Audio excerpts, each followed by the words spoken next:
एक बार ध्यान से इस छवि के बारे में सोचना चाहिए। एक 18 साल का लड़का जिसके पास कोई खास पूंजी नहीं है, वो 1973 में रायपुर से मुंबई आता है। एकदम नए शहर में। बिल्कुल। और शुरुआती दिनों में अपना गुजारा करने के लिए वो प्लास्टिक का कबाड़ बेचता है। कई बार तो मतलब पैसे बचाने के लिए खुद ही अपने कंधों पर सामान उठाकर डिलीवर भी करता है। ये सुनने में वाकई किसी स्ट्रगल स्टोरी जैसा लगता है। पर फिर वक्त पलटता है। देखते ही देखते वही कबाड़ बेचने वाला लड़का साउथ मुंबई में एक 15,000 स्क्वायर फीट के आलीशान पेंट हाउस का मालिक बन जाता है। Oh wow, 15,000 square feet. हाँ, और उसकी पार्किंग में 29 लग्जरी कार्स खड़ी हैं, जिसमें इंडिया की सबसे पहली इंपोर्टेड लेक्सिस कार भी शामिल है। ये छवि अपने आप में किसी सिनेमैटिक फिल्म का ओपनिंग सीन लगती है। एक आम इंसान का ऐसी एस्ट्रोनॉमिकल सफलता हासिल करना असंभव सा लगता है, खासकर उस दौर में जब इकोनॉमी आज की तरह खुली हुई नहीं थी। सही कहा। और यही हमारी आज की इस डीप डाइव चर्चा का मुख्य बिंदु है। आज हम जिस कहानी की तह तक जाने वाले हैं वो सिर्फ हर्षद मेहता की व्यक्तिगत कहानी नहीं है। मतलब इसके पीछे कुछ और ही मैकेनिज्म चल रहा था। एग्जैक्टली। हमारे पास जो सोर्स मटेरियल्स हैं, जैसे पुराने आर्टिकल्स और रिसर्च रिपोर्ट्स, उनको एनालाइज करने का हमारा मकसद सिर्फ ये जानना नहीं है कि उसने क्या किया, बल्कि ये समझना है कि उस वक्त के सिस्टम ने, उस बैंकिंग सिस्टम ने ये सब होने कैसे दिया। राइट, क्योंकि बिना लूप होल्स के तो इतना बड़ा घोटाला हो ही नहीं सकता था। बिल्कुल। तो चलिए इसको थोड़ा डिटेल में समझते हैं। इस कहानी को समझने के लिए हमें इंटरनेट और स्मार्टफोन्स के इस आसान दौर से बाहर निकलकर उस वक्त के बॉम्बे स्टॉक एक्सचेंज यानी BSE के फिजिकल ट्रेडिंग दौर में जाना होगा। देखिए, उस फिजिकल दौर को समझना बेहद जरूरी है। आज जब किसी को स्टॉक खरीदना होता है तो बस मोबाइल पर एक क्लिक करना काफी है, पर 70s और 80s में BSE का जो ट्रेडिंग रिंग था वो किसी आम ऑफिस जैसा नहीं था। हाँ, वहां तो शोर शराबा रहता था। बिल्कुल, ये एक ऐसी जगह थी जहां हजारों लोग एक साथ खड़े होकर पसीने से लथपथ हाथ उठाकर और चिल्लाकर बोलियां लगाते थे। वहां कागज हवा में उड़ते थे और ट्रांजैक्शंस एक दूसरे के चेहरे देखकर तय होते थे। मतलब एकदम केओटिक माहौल। हाँ, और इस शोर में सबसे कीमती चीज पैसा नहीं था, बल्कि इंफॉर्मेशन थी। जिसके पास सबसे पहले खबर आती वही जीतता था। तो रायपुर से शोर शराबे वाली रिंग का पहुंचना कोई सीधा रास्ता तो नहीं रहा होगा। पिता की तबीयत खराब होने और फैमिली बिजनेस डूबने के बाद हर्षद को मुंबई आना पड़ा। फिर लाला लाजपत राय कॉलेज से पढ़ाई पूरी की। 1977 में न्यू इंडिया एश्योरेंस में 600 रुपए महीने की क्लर्क की नौकरी पकड़ी। और उसके भाई अश्विन ने भी ICICI में काम शुरू किया था। राइट। इन दोनों भाइयों ने पहले कई छोटे मोटे साइड बिजनेस ट्राई किए, पर जब वहां कुछ खास सफलता नहीं मिली तो उन्होंने अपना रुख स्टॉक मार्केट की तरफ किया। पर जैसा कि हम जानते हैं, उस BSE रिंग में एंट्री मिलना मतलब आम लोगों के लिए लगभग नामुमकिन था। हाँ, वहां सिर्फ रजिस्टर्ड ब्रोकर्स और उनके लिए काम करने वाले जॉबर्स ही जा सकते थे। बेट, ये जॉबर्स क्या होते हैं? देखिए, एक जॉबर का मुख्य काम होता था अपने ब्रोकर और उसके क्लाइंट्स के लिए शेयर्स खरीदना और बेचना। हर्षद ने P. अंबलाल नामक एक ब्रोकर के जरिए बहुत मुश्किल से उस रिंग में एंट्री हासिल की और एक जॉबर का बैज पहना। पर उसका पहला दिन किसी बुरे सपने जैसा रहा। पहले ही दिन उसे 2,000 रुपए का नुकसान उठाना पड़ा, और उस वक्त के हिसाब से 2,000 रुपए एक बहुत बड़ी रकम थी। बहुत बड़ी। पर उसने हार नहीं मानी। अब यहाँ एक कमाल का विजुअल बनता है। ये रिंग ना एक शोर शराबे वाली सब्जी मंडी की तरह थी। जैसा कि आपने कहा, इन्फॉर्मेशन ही करेंसी थी।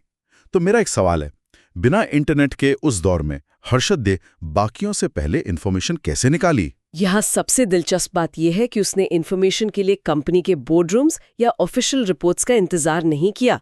उसने ग्राउंड जीरो पर कनेक्शंस बनाए। अच्छा, मतलब सीधे वर्कर से उठना बैठना शुरू किया। ये एक मास्टर स्ट्रोक था। ओह वाह, सोचिए फैक्ट्री के अंदर क्या चल रहा है। ये तो CEO से पहले एक यूनियन लीडर को ही पता होगा ना। बिल्कुल।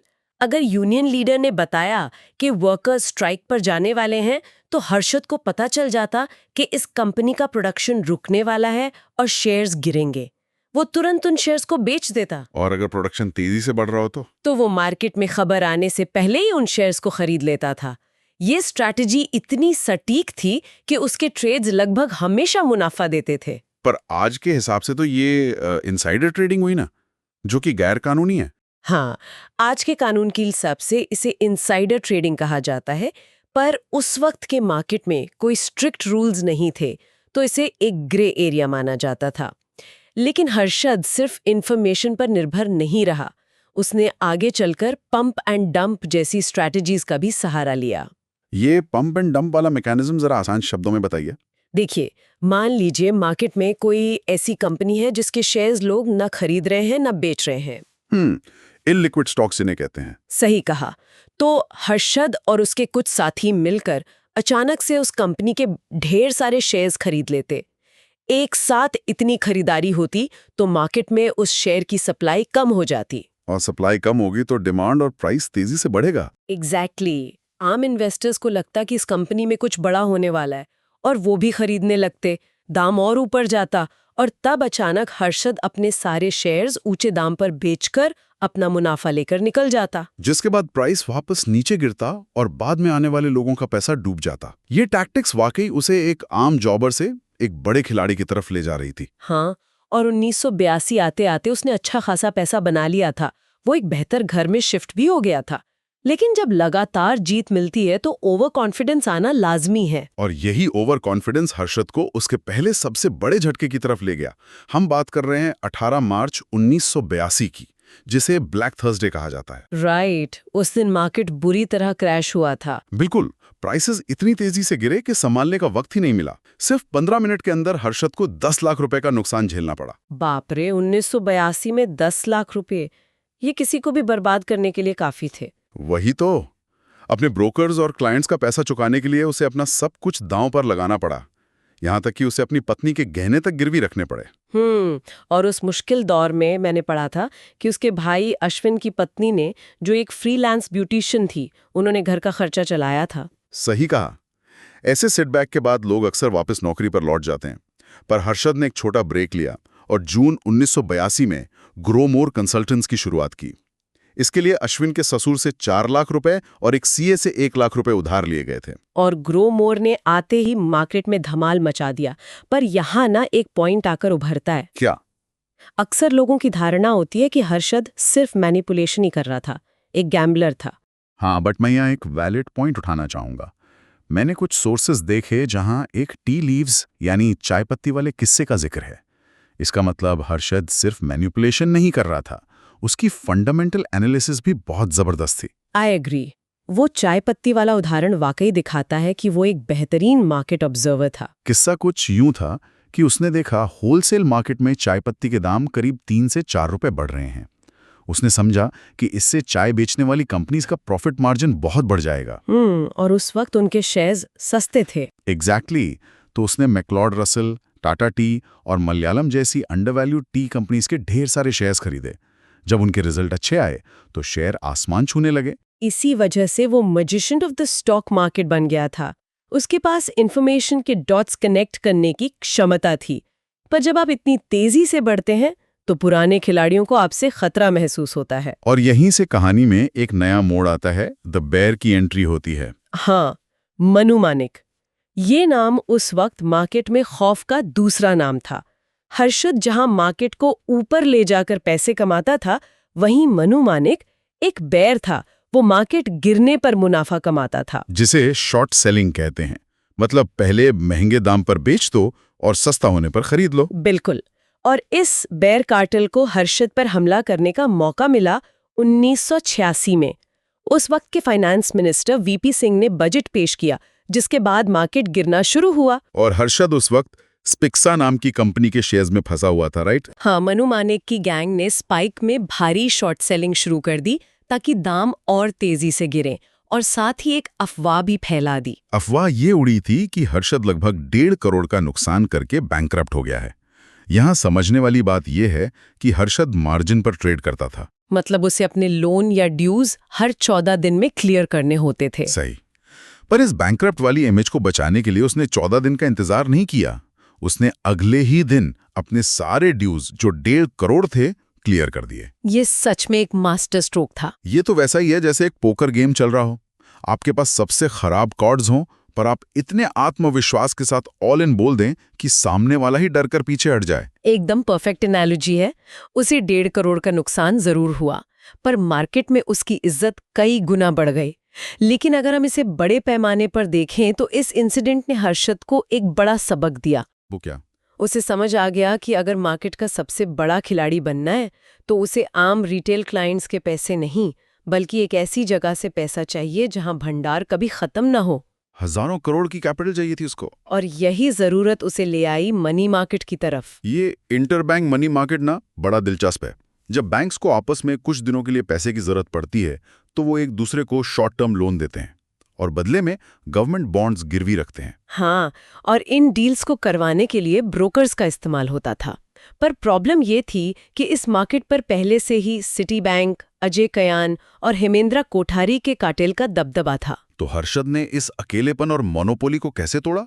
उसने उन बैंक्स को ढूंढा जो इस कार्टेल से खुश नहीं थे, जैसे बैंक ऑफ अमेरिका और ANZ ग्रीनलेस।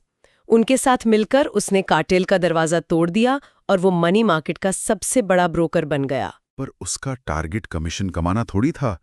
उसने तो इन इंटरबैंक ट्रांजैक्शंस में 2 सबसे बड़े लूप होल्स ढूंढ लिए थे जो सीधा 4000 करोड़ के घोटाले तक ले गए। पहला लूप होल था एडवांस पेमेंट। हाँ, बैंक्स डील्स क्लोज होने से पहले ही ब्रोकर्स को एडवांस मनी दे देते थे, जो कि पखवाड़े तक यानी 14 दिन तक हर्षद के पास रहता था। उस पैसे को वो स्टॉक मार्केट में पंप करता था और अपना मुनाफा निकालकर असली पैसा दूसरे बैंक को दे देता था। पर जब उसे इससे भी ज्यादा पैसा चाहिए था तो उसने दूसरे लूप होल का फायदा उठाया, जो थे बैंक रिसीट्स यानी BRs। Exactly. Banks physical bonds transfer करने के बजाय एक दूसरे को BRs यानी एक तरह की पेपर रिसीट देते थे। पर हर्षद ने ध्यान दिया कि कोई इन BRs को वेरीफाई नहीं करता था। ये बात सच में हजम नहीं होती। मतलब बैंक्स एक दूसरे को मोनोपोली गेम के नकली नोट्स दे रहे थे और कोई चेक नहीं कर रहा था। बिल्कुल ऐसी ही चल रहा था। हर्षद ने बैंक ऑफ कराद जैसे छोटे बैंक्स के ऑफिशियल्स को रिश्वत देकर ऐसी फेक BRs बनवाई जिनके पीछे कोई असली बॉन्ड्स थे ही नहीं। और इस फेक रिसीट के बदले बड़े बैंक्स उसे हजारों करोड़ रुपए दे देते थे। उस पैसे को जब BSE में डाला गया तो 1990 से बनवाने के बीच सेंसेक्स 800 से 4500 तक पहुंच गया। 407% की ग्रोथ। ACC सीमेंट जो 200 रुपए का था वो 9000 तक पहुंच गया। यहां मुद्दा सच में दिलचस्प हो जाता है। हर्षद के नाम का इतना असर था कि जब उसने माजदा इंडस्ट्रीज के शेयर्स खरीदे तो लोगों ने स्वराज माजदा के शेयर्स भी खरीद लिए, सिर्फ इसलिए क्योंकि नाम में माजदा था। ये पूरी तरह से एक सिस्टेमिक फेलियर था। मीडिया और मैगजीन्स ने उसे कवर पर छापकर लार्जर देन लाइफ बना दिया था। उसे स्टॉक मार्केट का अमिताभ बच्चन कहा जाने लगा था। पर उसके अंदर एक गॉड कॉम्प्लेक्स आ गया था।